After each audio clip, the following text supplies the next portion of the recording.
John Feliciano is now testifying that it was Alice Goo who represented and facilitated the no objection resolution for Hongsheng, the POGO operation. Ms. Alice, sino po ang sinundan yung mayor? Former Mayor John Feliciano. Come again? Former Mayor John Feliciano. Joe Feliciano. John Feliciano. John Feliciano. And how associated are you? Gaano ka ba kalapit dito kay John Feliciano? Magkaibigan po, Your Honor. Nakilala ko po siya, I think, during his second term.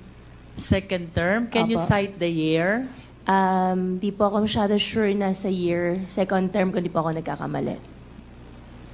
Siya ba ay nakatapos ng 3 termino? Yes po, Your Honor.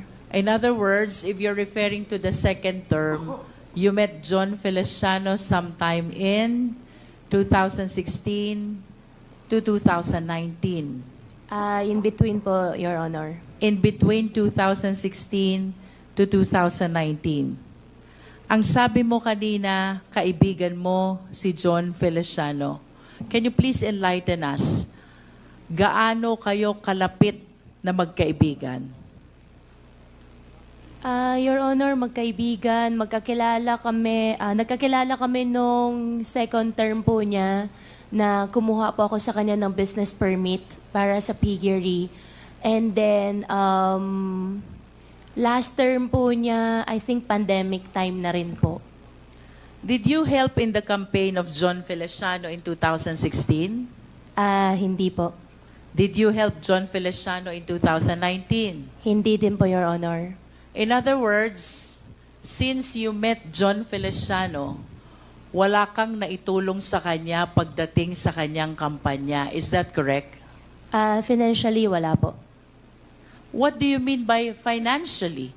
If not financially, then what else or how else will you help him politically? Of course, Your Honor, yung mga ibang botante po namin sa farm, kinakampanya po namin, yung mga ganun lang po. And how many voters do you have in your farm? I have, during that time, ngayon po kasi wala na, totally wala na. During by that time po, siguro po more than 50 or more than 70 po. Alam mo, Alice, mahirap tumakbong mayor.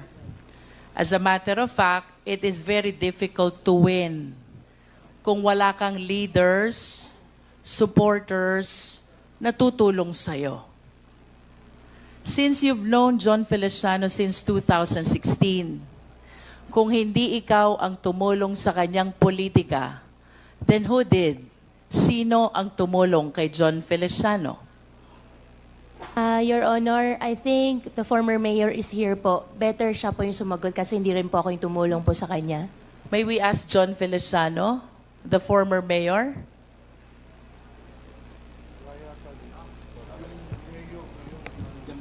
Yan, dito kanina. Mayor Feliciano. Can you please occupy one of the chairs?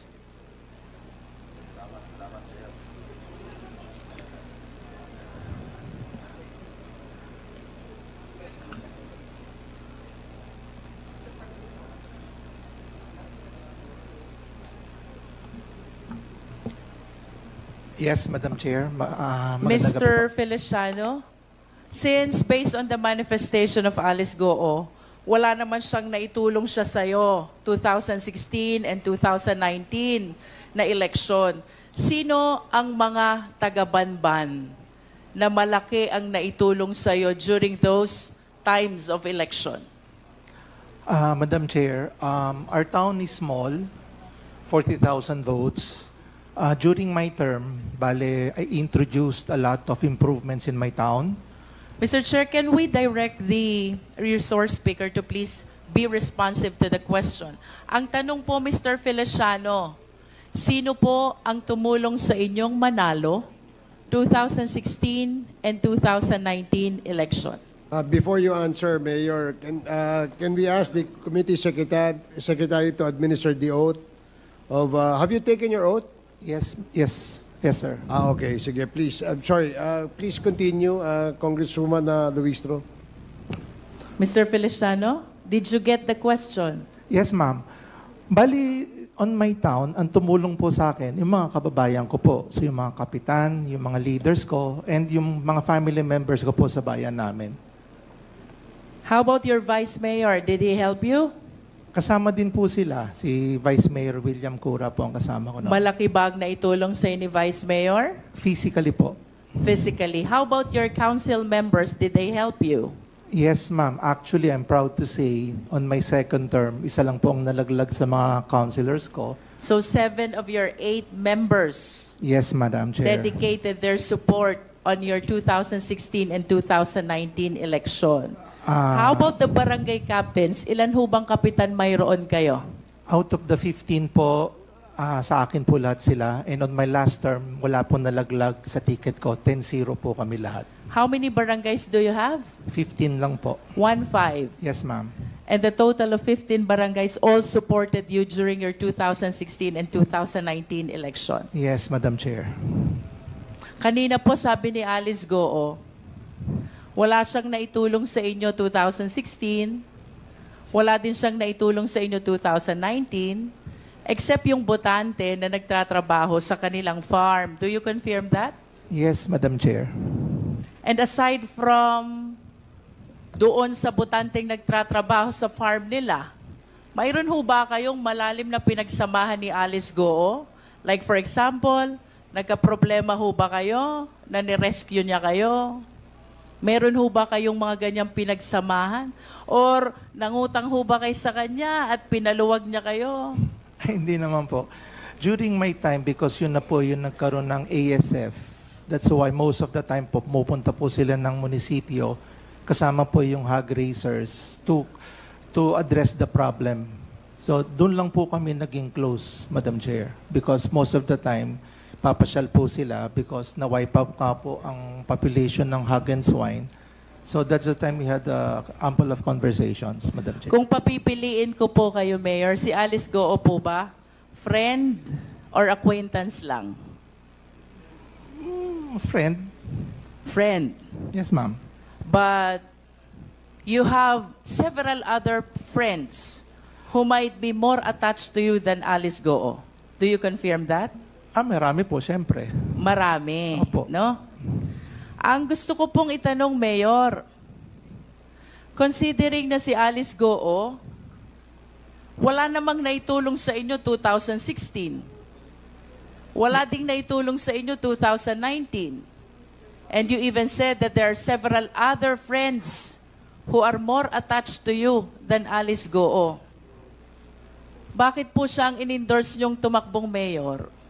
Madam Chair, yung during my time, dahil maliit lang nga po ang bayan namin, I believe a good businessman should be the one running the municipality or local chief executive. Mayor, why do you say that Alice Goo is a good businessman?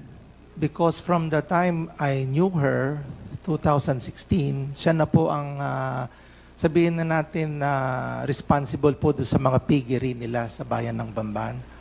And it so happened, nakita ko naman na napalaki nila, and during the pandemic, nakita ko she was able to control yung pagkamatay po ng mga baboy nila. So a good businesswoman, so sabi ko, why not try and ask her if she wanted to run. You manifest that you are the one who offered that opportunity to her? Yes, Madam Chair, because... Kayo po ang nag-alok, hindi niya hiniling. Hindi po, kasi po during that time, I had a falling out with my fellow, yung kaibigan ko nga, because I ran for Congress. So, it so happened, we had a falling out with my barangay captain. So, sabi niya, hindi ka pwedeng tumakbo, kailangan ako lang. I needed someone on my back. Mahirap pong tumakbo ng Congress kung wala ka pong mayor sa bayan mo. So, sad to say, ang option ko na lang was to ask her if she wanted. And then she said, sige, give me 30 to 60 days and I'll decide. And then after po nun, Madam Chair, after 60 days, so let's try it out. Let's ask her, yung mga kababayan natin, kung papayagan tayo. And then, everything fall through. How about your vice mayor? Ang vice mayor ko po, ang nangyari no, nagpunta rin po rin sa kabila. How about your council members? At naiwan po sa akin lahat yung 7. And you did not consider any of them Wala po, ma'am kasi hindi to succeed to your mayoralty? wala pong capable. They're not capable of... Aside from the piggery business mayor, what consideration did you consider? What factor did you consider why you offered the mayoralty to Alice Goo? Wala naman po. Nothing came into me. Ganun lang po kasimple naman yun eh. You just Nothing. offered the position to Alice Goo. Yes, ma'am. Kasi during that time, it was already closed. Wala na akong magawa, ma'am, because How close, Mayor? no, the time frame during that time that my friend told me not to run, and we were already having a squabble kung sinong gagamitin ko as my candidate. Ma'am, masyado na maigsi yung oras. So wala nang panahon, ma'am. I Na understand, Mayor, during your time, may Hong Sheng na. Yes, ma'am. Meron na, ma'am. So, do you confirm na kayo po ang unang nag-issue ng business permit sa Hong Sheng? Yes, ma'am. I was the one. And how do you describe the operation of Hong Sheng? Actually, ma'am, nung sa Hong Sheng, hindi naman ako, ma'am, nakapasok doon because it was a regulated Philippine offshore gaming operator. And so, I believe Banban wasn't the one having the Philippine offshore gaming operations. Ma'am, during that time, nag-review din ako, nag-study rin ako. Almost 400 po nag-ooperate. As far as Cavite, meron pong Cagayan Valley. Let's concentrate to Hong Sheng, Mayor. Ayun nga, ma'am. So, And do you confirm that the land being occupied by Hong Sheng belongs to Alice Goo? yes, ma'am. You confirm that? Yes, ma'am, because she was the one who requested the letter of intent to me para po ma-endorse ko po sa Sangguniang Bayan to get the letter of no objection. The Baofu. Yeah, no, yung Hong Sheng po, ma'am, Hong Sheng. You are stating now, Mayor, that you were the one who endorsed the letter of Alice Goo to Hong Sheng to No. be able to secure a letter or resolution of no objection. Yeah, That's what because- you said. Yes, ma'am, because she endorsed the letter of intent to me. So ako naman on my part as a local chief executive, bibigay po ko na sulat sa Sangguniang Bayan to act on that request. Alice, I remember last time you denied this. You said you never represented Hong Sheng. Your Honor, I translate for Hong Sheng, and for Hong Sheng po, I invoke my right against self-incrimination for the cases filed at the court po. But I wish to manifest, Mr. Chair, that in tonight's hearing, contrary to the representation of Alice Goo, Mayor Feliciano is now saying that it was Alice Goo who approached him and facilitated the resolution interposing no objection to the establishment of Hong Sheng, in which SEC documents the name of Alice Goo appears as representative, which fact Alice Goo likewise denied during the last hearing. Mayor Feliciano, Yes, Madam Chair. during your congressional bid, simultaneous with the mayoralty of Alice Goo, Yes, Madam Chair. ano pong itinulong sa inyo ni Alice Goo? Yung pong makapagsalita po ako sa entablado niya, malaking bagay na po sa akin yon. Sabi niyo po, magaling na businesswoman si Alice Goo. Yes, Madam Chair. So what support did she extend to you during your congressional bid? Sa bayan lang po ng Bamban, yung maisama ka na dun sa grupo niya na hindi ka na maglalagay ng entablado. Tapos yung pagbayad po sa mga watchers, so hindi na po niya ako hinasel. So that is fine and tama na po para sa akin yon. So there are no campaign funds that were extended to you? Wala po, kaya po natalo ko. Yun lang pong sa akin. How many towns do you have in your district? Madam Chair, we have 4. 4 towns. Yes, Madam Chair. And ang naitulong lang ni Alice Goo is the audience Yes, Madam Chair. during the Campaign period, tama ba? Yes, Madam Chair. Is that the only thing that you're expecting from the businesswoman whom you describe as a very good businesswoman? On my part po kasi, Madam Chair, what I learned was when you try to run for office, kung may magbibigay ng tulong, salamat. Kung wala, salamat din para at least wala pong magsisisihan sa bandang uli. I'd like to go back to Hong Sheng, Mayor. Yes, Madam Chair. Mayor, do you understand that this Hong Sheng was later on found out to be a POGO operation? Madam Chair, yung pong letter of no objection was part of a PAGCOR license given by our gaming industry. So alam ko po na ganun talaga siya. And I believe Philippine offshore gaming operators are legally in a sense. Can you describe to us how many buildings are erected in Hong Sheng? I'm not really sure kung ilan po yung Approximate. 5 or 6. And do you recall kung magkano ang real property tax na ibinabayad sa inyo during that time? Ngayon po, more than 15 million po. During your time, Mayor? Yes, that was yung pong pagbaba ko po. More than 15 Yes, million? Ma'am. Yes, ma'am. And where were you nung na-convert ito as Yunzuan Corporation?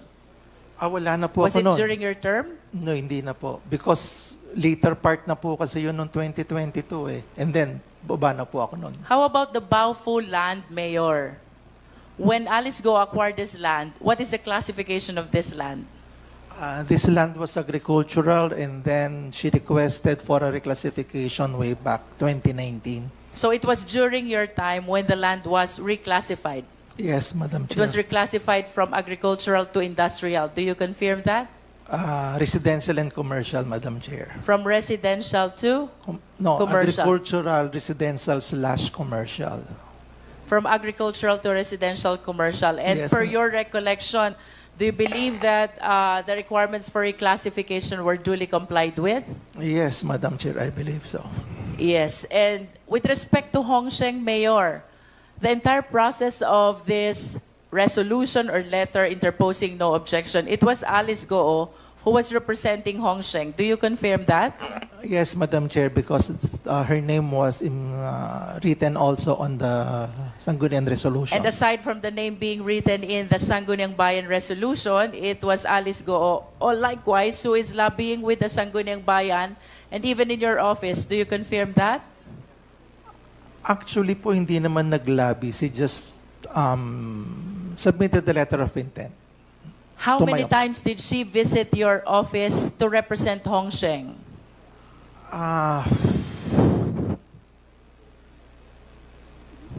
Twice? Twice. Twice, I think. If you are aware, how many times did he visit the Sangguniang Bayan for the purpose of that no objection for Hong Sheng?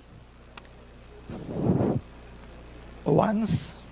I wish to manifest, Mr. Chair, that contrary to the statement of Alice Goo, that she never represented Hong Sheng during its application for permit and even in the issuance of letter or resolution of no objection, John Feliciano is now testifying that it was Alice Goo who represented and facilitated the no objection resolution for Hong Sheng, the POGO operation. I submit, Mr. Chair.